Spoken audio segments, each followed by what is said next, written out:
Selamat pagi, Bapak-bapak, Ibu-ibu. Terima kasih sudah bergabung sama kami. Selamat pagi.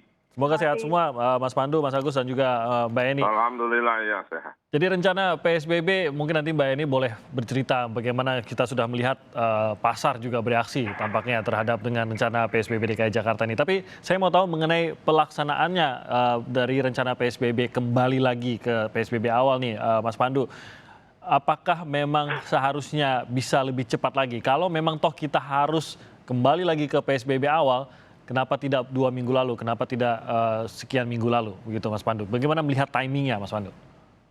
Ya, ini melihat timingnya hanya berdasarkan indikator-indikator epidemiologi. Jadi ada kita mengembangkan suatu indikator pandemi, pantau pandemi. Itu ada 3 yang dievaluasi. Itu adalah peningkatan positivity rate, terus kemampuan pelacakan, terus yang paling penting adalah kesiapan layanan kesehatan kita. Nah, layanan kesehatan kita itu sudah mencapai titik kritis, sudah mendekati merah. Intinya kalau tidak di stop dengan cepat, maka akan jadi merah dan sehingga menjadikan banyak orang yang membutuhkan pelayanan kesehatan tidak tertampung dan akan meningkatkan kematian. Nah, dengan itu kita berusaha mencegahnya dan ini bukan waktu yang sangat tepat karena kita tidak bisa menunda lagi dan juga bukan harus lebih awal karena kita berusaha terus mengendalikan penularan ini dan akhirnya sejak terjadi liburan panjang 2 kali berturut-turut itu tidak bisa ditekan penularan yang demikian dahsyatnya pada minggu-minggu terakhir ini. Anda percaya bahwa liburan panjang turut menjadi salah satu kontributornya begitu, Mas Pandu? Oh iya, karena dalam liburan panjang itu terjadi dinamika perpindahan penduduk yang masif dan kita lihat hampir bukan hanya di Jakarta, semua Pulau Jawa termasuk Bali terjadi peningkatan yang drastis. Itu kita sudah amati sejak kasus mudik lebaran. Jadi pergerakan penduduk itu yang merupakan faktor dominan dan karena tidak semua penduduk yang bergerak itu mematuhi untuk melakukan 3M tadi. Kalau kita lihat pernyataannya kan sebenarnya 17 September ini dikatakan bahwa semua fasilitas sudah akan penuh di 17 September. Itu kenapa saya tadi tanyakan kalau kita tahu 17 September bisa penuh, kenapa tidak sebelumnya lagi? Apalagi ini diterapkannya baru tanggal 14, hanya berjarak 3 hari dari 17 September. Kenapa tidak dari sekarang begitu Mas Pandu? Apakah Anda menyarankan harus menunggu hari Senin kah atau kenapa tidak sesegera mungkin mengingat hari Senin saja sudah mendekat sekali ke 17 September? Ya, 2 minggu yang lalu kita sudah mengingatkan supaya menambah kapasitas rumah sakit. Dan Pak Gubernur kaget. Kenapa? Ini ya kita melihat bahwa kemungkinan dalam 2 minggu mendatang kapasitas akan penuh. Nah, sudah disiapkan dan ternyata walaupun sudah disiapkan kemungkinan tidak bisa mengatasi kalau ini kecepatannya masih tetap terjadi, ya kan? Jadi waktu kita melakukan evaluasi, Pak Gubernur dibantu beberapa tim ahli lain mencoba melakukan simulasi perawatan rumah sakit. Ternyata mau tidak mau dia harus diputuskan. Saya kira kemudian Pak Gubernur dengan rapat dengan Pemda dan juga mungkin juga berkomunikasi dengan pemerintah pusat, kenapa harus hari Senin gitu? Itu bukan saran saya kenapa harus Senin, tapi saran saya adalah ini bisa dalam waktu dekat rumah sakit akan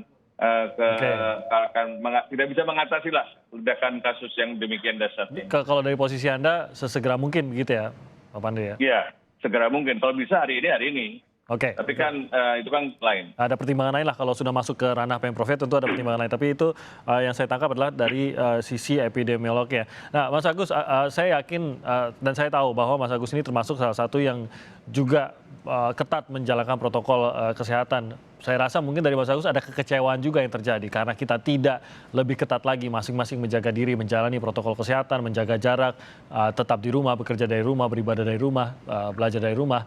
Inilah yang terjadi pada kondisi di Jakarta karena kelalaian kita sendiri, gitu Mas Agus.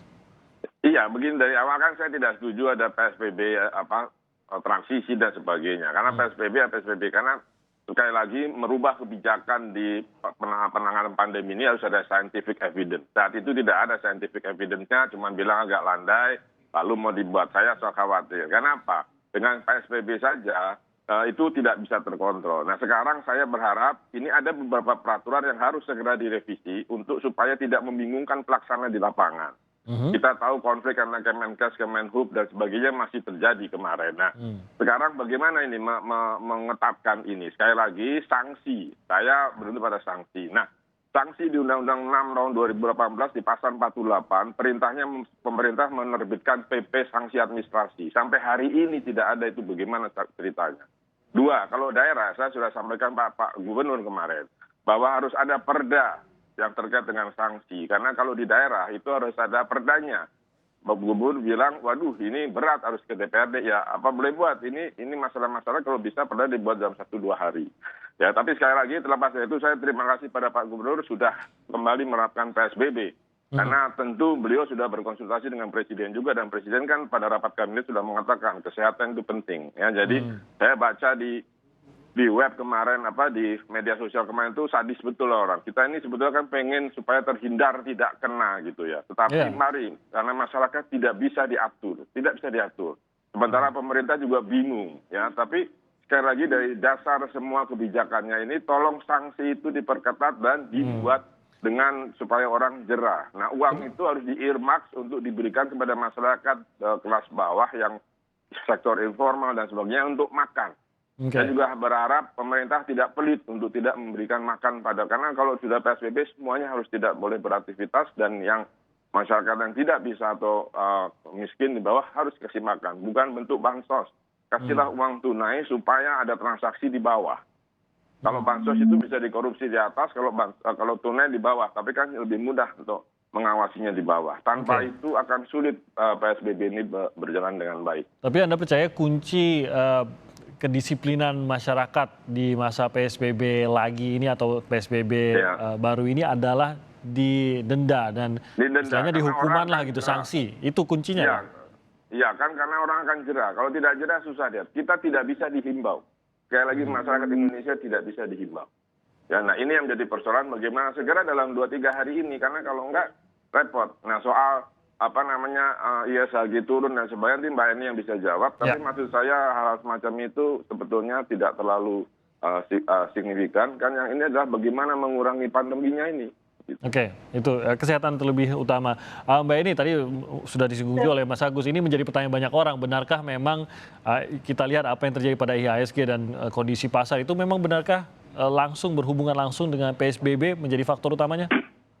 Ya, kalau dampak dan konsekuensi dari kebijakan PSBB tentu tidak bisa menutup mata, pasti akan punya dampak yang terlihat kemarin. Indeks saham langsung terkoreksi, dan juga ada tanda petik misalnya kepanikan dari para pelaku usaha terutama yang terkait langsung dengan kebijakan kan sektor perdagangan misalnya dan sebagainya. Tapi persoalannya begini Mas Timothy ya, saya setuju tadi yang sampaikan Pak Pandu maupun juga Mas Agus bahwa kondisi sekarang, terutama Jakarta, ini kan sudah dalam zona kritis. Nah artinya PSBB buat DKI ini kan bukan pilihan. Jadi kalau kita berbicara dampak-dampak tadi seolah-olah kan masih ada pilihan gitu kan. Ini persoalannya tidak ada pilihan. Ini pun kalau tadi ditanyakan ke Dr. Pandu, kenapa kok nggak sesegera harus menunggu 14?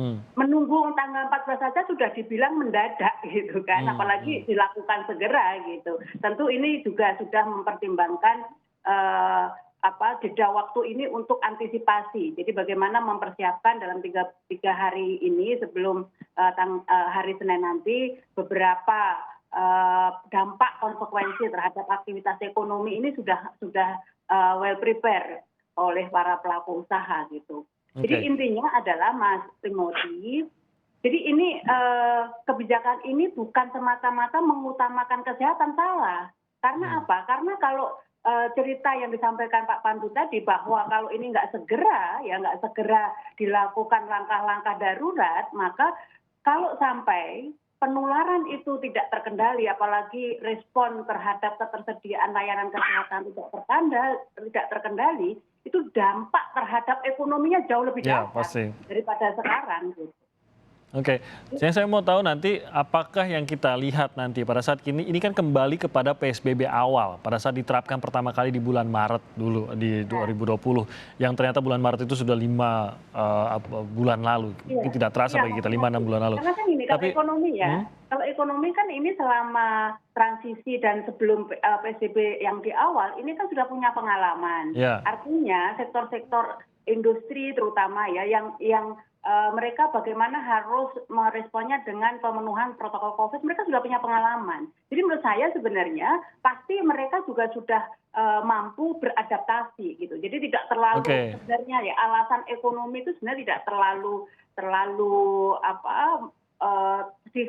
memberatkan begitu ya. Oke, itu yang sebenarnya nanti mungkin kita akan elaborasi lebih jauh karena banyak yang merasa wah ini benar-benar kembali ke Maret awal begitu dan kalau begitu berarti kita harus menjalani si bulan Maret, si April dan lain-lain kembali lagi. Apakah benar begitu atau ada kondisi yang berbeda pada saat ini akan diterapkan baik itu secara ekonomi dari Mbak Eni tadi maupun secara penanganan dari wabah ini sendiri. Mas Pandu juga mungkin bisa menjawab hal tersebut nanti usai jeda kami akan segera kembali.